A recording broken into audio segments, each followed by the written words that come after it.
The sprinkler. Qu'est-ce qu'une question puissante? Qu'est-ce que ça a mangé pour le déjeuner pour que ça soit puissant? Mais on pourrait l'aborder autrement. On peut se demander qu'est-ce qu'une question puissante, ou on pourrait se poser la question, quelle est la question la plus puissante qui nous apparaît ici maintenant dans le contexte qu'on est ici maintenant, nous trois? C'est une question puissante, hein, tu sais? Là, si on la méta, c'est ça. Là, j'ai fait est-ce que c'est une méta-question puissante que j'ai faite? Oui, voilà. Comment on pourrait la rendre encore un petit peu plus puissante, cette question-là, Plus dans que le ça, but puis d'atteindre avoir l'objectif? un accès bizarre, là, tu sais. Parenthèse, j'ai déjà fait un challenge de questions puissantes avec Martin Goyette et d'autres amis. Ça ressemblait à quoi? Ben, on était dans un bar avec plusieurs consommations, puis on faisait juste se relancer. C'est un exercice purement futile, mais drôle. Donc, tu as des questions qui commençaient par comment? Comment, pourquoi, Okay. qu'est-ce que tu ressens face à ça? Où est-ce que ça t'amène? Qu'est-ce que ça pourrait te donner? Bref, c'est okay. ça. Et rapidement, les gens se sont mis à saigner du nez alentour de nous. Fait que si vous rencontrez des coachs dans un bar, allez vous asseoir ailleurs parce que... Et on pourrait aborder cette question-là sur l'angle de l'éthique aussi. OK. Je suis intéressé. Pour moi, justement, le biais des coachs, puis moi, j'en suis un, puis je me tiens pas mal avec des coachs, c'est ne pas poser une règle d'éthique, ça pourrait être de ne pas poser une question puissante que je suis pas prêt à me poser ici, maintenant, à moi-même. Franchir la limite, là. Ben, parce que c'est un art, poser des questions puissantes, puis quand tu es entraîné comme coach, ben, on pourrait dire que dans la conversation avec d'autres qui ne sont pas entraînés, ben, tu as plus de capacité. Puis si tu utilises cette capacité-là pour te donner du pouvoir dans la conversation, parce que toi, tu as plus de capacité à poser des questions puissantes, j'ai envie de dire, c'est pas super génial. Donc, d'accompagner ça, de dire, ben, si je m'apprête à poser une question puissante, je suis prêt à me la poser à moi en premier, ici, maintenant. Tu trouves que miroir avant d'y aller. Là. Ouais, si je pose une question puissante, là, je suis willing d'être le premier à dire la première parole qui est en guillemets en exploration ou en réponse à la question puissante. Ça, je trouve que c'est une règle d'éthique qui est intéressante. Que moi, j'avoue, quand j'ai été formé comme coach, puis que j'ai commencé à sentir les capacités puis la puissance que ça me permettait d'avoir dans les conversations, j'ai été comme un peu, je pourrais dire, fasciné ou grisé par ça. Puis j'ai posé des questions puissantes à du monde, des fois sans demander l'autorisation, et ou en me disant, je te la garoche, là, la question puissante, là, puis bonne chance avec Mathieu. je te lance ma fastball à 105 000 à l'heure. Là. Puis moi, vas-y, frappe. Ouais, vas-y, frappe, puis moi, je suis pas au bâton. Moi, je lance. Puis pour les personnes qui sont peut-être un peu moins connaissants, on peut-tu prendre 2 secondes pour définir c'est quoi une question puissante? Ouais, on pourrait. Il y a deux façons de le voir. Une question fermée, by the way, big time, on allait dire oui. Ouais, je l'ai dit, puis ils vont me retourner dans la face tellement j'ai vite. Manqué ma chance.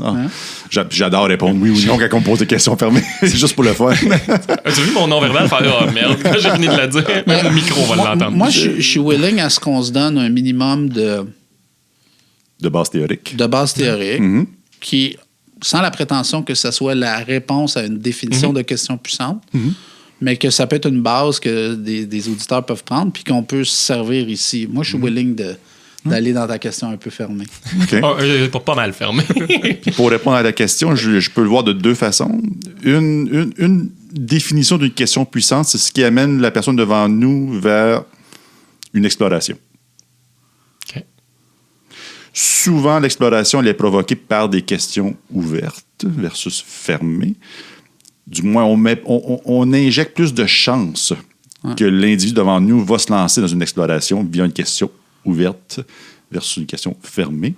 L'autre façon de l'évaluer, c'est de la mesure de l'impact suite à la question. Ouais. Donc ça, c'est pour la composer. Nonobstant la formulation. Ça se fait sur une question fermée, puis le gars ou la fille dit « Oh fuck, c'est une maudite bonne question. » Un générateur de AA moment. Voici où ça m'amène. Puis j'ai posé une question fermée, imagine. Je le vois de 2 façons différentes. Ouais, une autre façon pour moi, c'est il y a des objets de questionnement qui sont assez d'emblée puissantes. Donc, par exemple, si quelqu'un dit quelque chose, si je pose la question, c'est quoi les croyances sous-jacentes à ce que tu viens de dire? Donc là, d'inviter la personne à rendre objet puis à parler d'une croyance, c'est une question qui demande un autre ordre que c'est le post-it est-tu jaune. Ouais. Oui. Quelle croyance Donc, t'amène à croire que le post-it des est questions qui invitent les croyances, les identités, par exemple. Donc, une question qui dit, ouais, mais là, c'est à partir de quelle identité tu viens de dire ce que tu viens de dire? Ça peut saisir, là. Puis, bon, ça, c'est des sujets d'exploration qu'on a souvent en coaching, d'explorer les croyances, les identités, parce que moi, je crois, donc, que si quelqu'un rend objet pour lui-même les identités qui se manifestent pour lui ou les croyances, bien, ça lui donne plus de choix. Donc, on pourrait dire qu'une question puissante, si on l'évalue après coup, ben, c'est une question qui a généré plus de choix après pour la personne. Oui. L'exploration fait en sorte que maintenant, j'ai des choix dans le futur que je n'avais pas avant d'avoir reçu la question puissante. Ça pourrait être une façon de se dire, ah, cette question-là est puissante. Mathieu? Fait que j'étais parti sur une image, là, quand tu es allé sur la track de l'évaluation des choix. J'ai eu l'image de Doctor Strange dans Marvel qui évalue les futurs possibles. Je suis tout le temps dans des images mentales, là. Mais Doctor Strange dans un compte. Vous savez c'est quel personnage absolument. Puis aujourd'hui, Disney Plus sortait, fait que j'avais pas le choix d'y aller là-dessus. 7 par mois. 7 par mois, c'est l'abonnement est déjà fait. Ma conjointe, là, c'est pas encore. Nous sommes commandités par Disney en passant, oui. S'ils veulent. Mais bref, Doctor Strange, à plusieurs moments, il prend un step back, puis il se projette dans le futur, puis là, il évalue toutes les possibilités possibles, puis les futurs possibles, puis il fait OK, finalement, il y a 32 millions d'options si je fais tel move. Là, je dévie un petit peu la question puissante, là, mais il y a, dans toutes ces options-là, ceux-là me conviennent bien et vont dans le sens que je le veux bien, donc je vais prendre ce choix-là. Fait que quand on parle de ouvrir les portes pour aller vers plusieurs options, je trouve que ça me collait bien. Là. Donc, par exemple, si je prends ton scénario, quand quelqu'un élimine des options, je pourrais lui poser la question, c'est quelle partie de toi ou quelle identité qui dit d'éliminer cette option-là? Au lieu de dire pourquoi tu les as éliminés. Exact. Pourquoi c'est borderline accusateur. Ouais. Après, c'est sûr que d'amener, comme je dis, des questionnements d'identité en particulier, ben, c'est des questionnements qui sont assez intimes. Donc, il y a une question de contexte aussi dans la conversation. Est-ce que j'ai l'autorisation de te poser des questions qui t'amènent à te révéler à toi-même dans tes identités et même publiquement, encore plus sur un podcast, mettons. Il y a une question de contexte, mais là, c'est une façon de regarder les questions puissantes, les croyances, les identités, probablement d'autres choses. Alors, selon vous, quelle serait une bonne question puissante pour un Scrum Master pour démarrer une rétrospective suite à un sprint désastreux?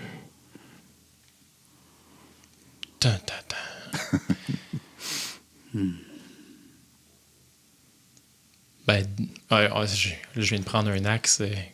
Je réponds pas à la question, mais j'avais juste en quoi le Scrum Master il sait que le sprint est désastreux, là, selon quelle perspective il affirme qu'il est désastreux ce sprint-là. Prenons pour acquis qu'il s'est passé des choses. L'autre, Bob s'est fait frapper par un char. C'est le seul qui pouvait faire la configuration du bidule truc muche. Le PO n'était pas disponible. Puis on a créé on a pris des décisions sans le product owner. Puis on a décidé de bâtir ça bleu quand, au final, à la review, il a dit bleu. Mais qu'est-ce que c'est ça, bleu? Je le voulais rouge. Tu sais, les c'est obvious. Ouais, mettons. OK. Ouais. Ben moi, ça me donne un autre angle sur la question des questions puissantes. Une question puissante, c'est peut-être une question aussi qui invite dans l'anecdote spécifique. Donc, par exemple, parle-moi d'un événement durant le sprint que tu mettrais dans la catégorie désastreux ou qui a contribué significativement au désastre. Donc, d'inviter l'anecdote, c'est une question assez puissante parce que là, ça va amener à très concret, puis ça va amener à s'exposer ou peut-être potentiellement exposer un collègue. Mhm. Donc, c'est une autre forme de question puissante que ce qu'on avait abordé jusqu'à date. Donc, moi, il y a la question d'inviter de l'anecdote suite à des moments qui ont été particulièrement difficiles. C'est ce qui a émergé à mon esprit. Puis, en t'écoutant parler, moi, ce qui m'a émergé dans l'esprit, c'est la question puissante peut même ne pas être une question du tout. Faites-moi un dessin du sprint. Mais on peut le transformer en question. Quelle serait l'image du sprint? Donc, c'est un peu comme du Lego Serious Play. Donc, c'est plus moi, c'est le dessin. Donc, ça permet une espèce de conduit de parole. Donc, ça peut être ça aussi. OK. Question puissante. Avez-vous des questions, sel et poivre, que vous utilisez régulièrement? Celles, évidemment, moi, que je partage régulièrement avec les nouveaux Scrum Masters. Parce que j'ai toujours Scrum Master. Si vous ne savez pas quoi poser une question puissante, gardez-vous-en 5 dans la poche arrière. Puis, même si vous pensiez au bacon que vous devez acheter ce soir avant d'arriver à la maison, vous avez manqué une partie de la conversation, dans le pire des cas, vous n'étiez pas du tout dans l'écoute, au moins vous avez votre petit trousseau de questions puissantes. Et la première, c'est... Qu'est-ce qui manque? Vous n'avez pas du tout écouté la conversation. Qu'est-ce qui manque? Il faut le look après, par contre. Tout est dans le regard. Qu'est-ce qui manque? Pas très... Avez-vous des beaux questions que vous avez réutilisées régulièrement comme un sel et poivre? Ben moi, je vais dans la méta-question. Oui. J'avoue que je fais ça. Donc, je pourrais poser genre... Quelle est la question qu'on devrait se poser? Oui, c'est bon. Moi, j'avoue que j'ai tendance à faire ça. Puis, je peux-tu te la voler, ça, là? Oui, merci. Quelle est la question la plus pertinente qu'on pourrait se poser ici? C'est une méta-question. Puis là, c'est sûr que tu fais un peu appel à... Y a-tu quelqu'un qui veut pas être pertinent? Fait que là, t'as pas beaucoup de... En général, non. Dans un contexte professionnel. Fait que là, la question est un peu loadée parce que loadé solide, tu peux pas la rejeter bien. Moi, je trouve ça pas pertinent, la question de pertinence. C'est la seule façon de la déflecter. C'est super. Je vais l'utiliser sur... pardon.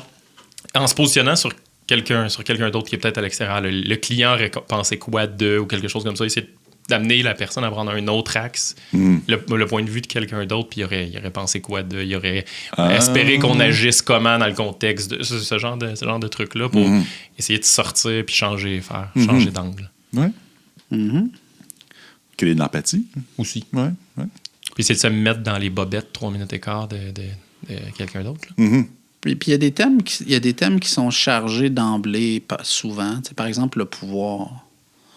Donc, d'inviter les gens à parler de la dynamique de pouvoir. Donc, quelle est la dynamique de pouvoir qui se manifeste entre nous? C'est une question déjà difficile et c'est une question qui est assez chargée parce que si la réponse, en quelque part, c'est que quelqu'un prend toujours la parole puis qui est un peu dictateur, bien là, c'est des questions qui sont exposantes, un peu comme la question qui invite à l'anecdote qui a mené au désastre. Donc, il y a des thèmes comme ça pour moi qui sont des thèmes que je sais qui vont amener à des conversations, on peut les appeler puissantes, ou en tout cas des conversations qu'on pourrait appeler difficiles aussi. Le pouvoir, c'est donc d'avoir des questions un peu préconstruites sur la question du pouvoir, ça peut être mais en même temps, bon, peut-être que la règle d'éthique que je disais tantôt... elle s'applique aussi. Elle s'applique aussi. Oui, toujours. Donc, je prends le pouvoir de... Tu sais, si tu es facilitateur, puis c'est toi qui as le point de départ de poser la question, comment tu utilises ce point de départ-là, justement en imposant une question puissante? Que si tu pars la rétro avec une conversation, avec une question très puissante, je pense que si tu veux pas... Faut pas que tu restes sur le banc avec ta propre question. Embarque sur la glace. Là. Le coach, là, tu vas être Reggie Dunlop. Là, tu vas être joueur-entraîneur. C'est ça. Ouais. Oui, ça me fait penser que je pense qu'une des prérequis pour se mettre dans une posture de coach et commencer à se lancer dans les questions puissantes, c'est il faut qu'il y ait un respect qui existe envers la ou les personnes devant toi. Si tu ne respectes pas la personne pour toutes sortes de raisons, je crois que le verbal ou le non-verbal va parler. Et la question risque d'être qu'il y a un manque d'éthique dans la question. Avec un petit peu plus de provocation là, qui va se sentir. Oui. Donc, c'est de voir... même si la personne devant toi, elle t'a agacé, pour utiliser des mots propres, elle t'a agacé pendant X nombre de semaines, de mois, de trouver faire une interprétation généreuse de l'individu. Donc, la personne, elle fait de son mieux. Elle essaie d'avoir du succès pour elle-même, pour l'équipe, pour l'organisation, et de se mettre dans ce mindset-là avant de se lancer dans une posture de coach et lancer une question puissante. Si je prends la somme de ce que tu viens de décrire, Eric, et de ta question d'éthique, ce que ça veut dire, c'est que en tant que coach, il y a peut-être des moments où je ne suis pas apte à poser ces questions puissantes-là parce que je suis frustré et je vais en induire plein de biais, comme tu viens de dire, là, puis je ne serai pas capable de répondre au côté éthique. Et de le reconnaître, c'est une grande maturité. Donc, de faire time out, je vais y aller avec des questions beaucoup moins puissantes maintenant, juste parce que je suis pas dans le bon mindset, ou simplement me retirer puis dire ça va aller plus tard. Là. Ou je me fais coacher. Ou donc, moi, dans ma formation de coach, on était invité à se poser des questions intérieurement à nous-mêmes. Puis une des bonnes, je trouve, c'est au service de qui, au service de quoi. Donc, au moment où la question puissante elle s'apprête à sortir de ma bouche, je peux m'arrêter, puis dans ma conversation intérieure, me dire au service de qui, au service de quoi je poserais cette question puissante-là. Ça, c'est une façon, c'est un bon rappel à soi-même. Pour identifier l'intention un peu derrière cette Exact. Au service de qui, au service de quoi, ou de quelle place en moi la question a pris sa source. Puis si la réponse, c'est parce que la personne, elle mérite, puis j'ai envie de l'exposer. C'est peut-être pas la meilleure raison. C'est pas une très bonne place. C'est peut-être une place qui est vraie pour toi, mais t'es sans doute moins dans une place généreuse. Puis là, tu pourrais dire, ma question puissante, je vais peut-être la garder pour plus tard, ou je vais le dire. C'est que là, j'ai une question qui est là pour moi, puis je sens qu'elle prend sa source dans l'irritation. Donc, au moins, tu l'as dit, tu sais. Ton rôle de facilitateur dans ce contexte-là, tu le mets un peu de côté 5 minutes. Tu rends explicite ton processus intérieur. Ça, c'est une bonne façon, je trouve, de se rendre vulnérable. Puis de revenir à créer quelque chose qui n'est pas une harmonie artificielle, ou en tout cas une vraie safe zone qui est profonde. Exact. Tu vois, j'ai sorti une page web quasiment au hasard. Là. 16 powerful questions. La deuxième, c'est « Can you tell me more? » Question fermée. C'est bon. you. Enlève le can you. Enlève le can you, peut-être. Ouais. Non, mais peut-être. « Can you tell me more? » Non. Versus « Tell me more. » Peut-être, le résultat risque d'être différent. Oui. Ouais. Exact. En anglais, pour moi, puis il y a une question, puis il y a une traduction qui est difficile. Le mot « care », pour moi, est difficile à traduire en français. « Care ». Oui, parce que, tu sais, une bonne question... Le soin. What do you really care about? Ouais. Qu'est-ce que tu valorises? Puis, tu sais, what do you really care about to do something about it? Je trouve que c'est une bonne question à se poser ensemble, ça. Qu'est-ce qu'il vient de chercher au Québec? Oui, mais tu vois, dans la question, qu'est-ce qu'il vient de chercher? Il y a une petite connotation négative. Il y a quelque chose qui vient de chercher. C'est plus une invitation de quelque chose de problématique. Ouais. Alors que what do you really care about? Il y a une connotation un petit peu plus... C'est neutre, là. Ça peut être dans le négatif, ça peut être dans le positif aussi. Là. Ça peut être mon bébé, je care about, puis je veux en prendre soin. Là. Fait qu'est-ce que tu es vraiment prêt à prendre soin, là, dans toutes circonstances? C'est une question assez... c'est assez root, là. C'est assez... Why not? C'est vraiment... m'énerve, ça. Why not? Mais j'aime mieux what if que why not, là, mais en tout cas, why not? Moi, des conversations, tu sais, des questions intérieures, moi, j'en ai beaucoup. Puis là, tu sais, notre conversation est dans un rythme assez rapide. Donc, ça me donne un peu moins la chance. Mais dans les conversations... Puis on pourrait essayer ça, juste essayer de ralentir un petit peu notre débit de conversation. Mais moi, tu sais, par exemple, je vais dire quelque chose, puis j'essaie de dire, OK, mais dans ma conversation intérieure, je me pose la question, et si le contraire de ce que je venais de dire était vrai? Mais comme c'est une question complexe qui me demande du temps de processing, si je dois être en même temps attentif au contenu d'une conversation rapide, j'avoue que j'y arrive pas. Ouais. Mais les questions puissantes, c'est souvent peut-être des questions pour soi-même, puis justement de dire si le contraire de ce que je venais de dire était vrai. C'est comme le « et pas », ça. Ouais. Tu me ramènes d'autres points théoriques liés à la question puissante. La question puissante inclut le respect du silence. Mm-hmm. Moi, je sais que mes meilleures paroles, que ce soit des questions ou plus dans l'affirmatif, quand j'ai plus accès à mon silence intérieur ou à plus d'espace entre les paroles, j'ai l'impression que qualitativement, en tout cas, je vais dire des choses qui ont un potentiel de profondeur un peu plus élevé. Donc, dépendant du contexte, forcément, si on est en train de prendre une bière puis on jase de hockey. On jase de hockey. C'est peut-être un peu bizarre de dire à tout le monde voulez-vous parler plus lentement? Qu'est-ce qui manque? Surtout qu'il y a un peu de boisson dans le mix. Mais j'avoue que moi, ça m'aide, si le rythme est plus lent, d'avoir une conversation intérieure consciente au même moment où on a une conversation extérieure.